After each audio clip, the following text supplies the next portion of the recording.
Poems, songs, jazz, speech choir, parables, short stories. That's what we're going to talk about today here on. Welcome to TFTB, your free online class. The Rainy Day by Henry Wadsworth Longfellow. The day is cold and dark and dreary. It rains and the wind is never weary.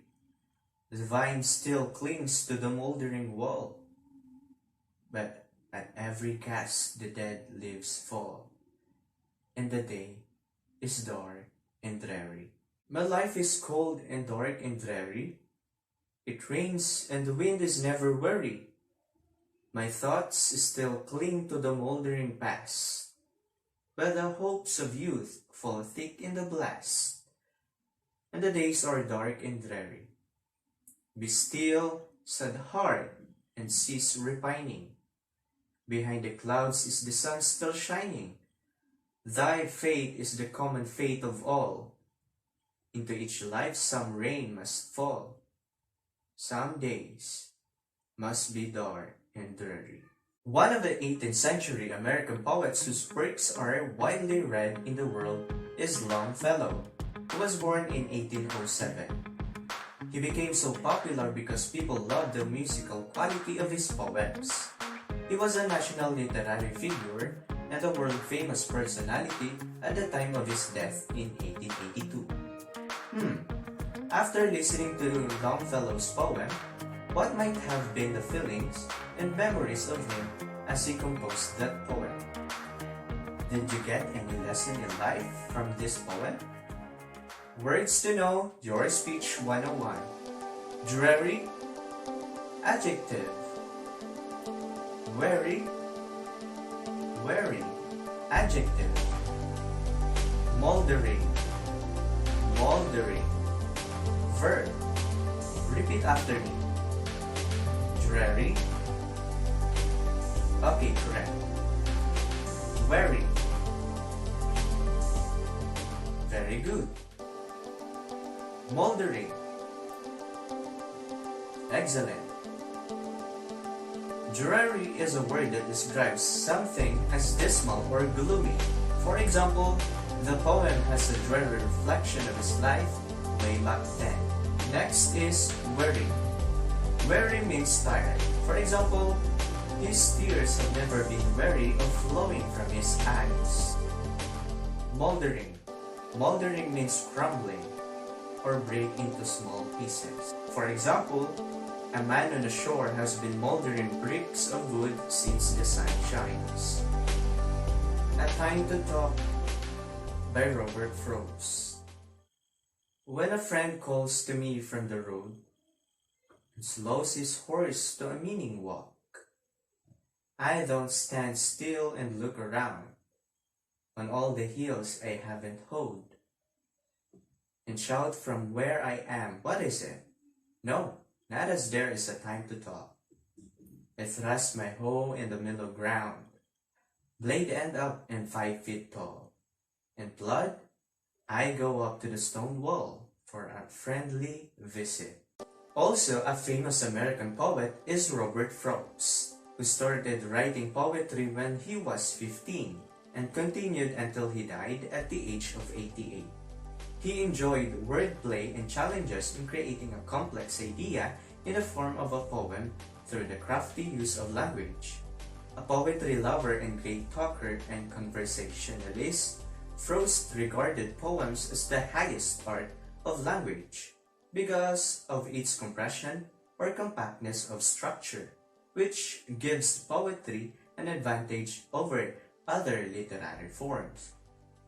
A recent poll which was taken by America's Poet Laureate Robert Pinsky states that The Road Not Taken by Frost was voted America's favorite poem. What ideas and feelings are you learning about Robert Frost in the poem? Words to know, your speech 101. Repining. Verb. Meaning. Adjective. Thrust. Verb. Blood is also a verb. Repeat after me. Remaining. Refining. Meaning. Thrust. Blood. Refining means complaining. For example, you are reminding of the grapes received now. Meaning. Meaning means expressing or intentional. For example, a meaning dance slogan is not repeated with speech and thrust. Thrust means to push. For example, his father thrust the door to give way for Peter to come in. Blood. Blood means to walk slowly. For example, he was blooding after running fast yesterday. Okay, students, this time close your eyes. Try to visualize the characters. Can you see the action and the characters? Do you know that Frost was such a great lover of sounds and tones? His poems reflect his fondness for wordplay and sounds. He explained his perception of tone. Tone is what comes through a closed door when people are speaking out of the earshot. We cannot understand the exact words, but the tones of voice tell us what is going on. You can tell if the voice is pleading, demanding, or doubtful. Longfellow, on the other hand, shared his wit and wisdom through quotes. Here are some of his popular quotes. About victory.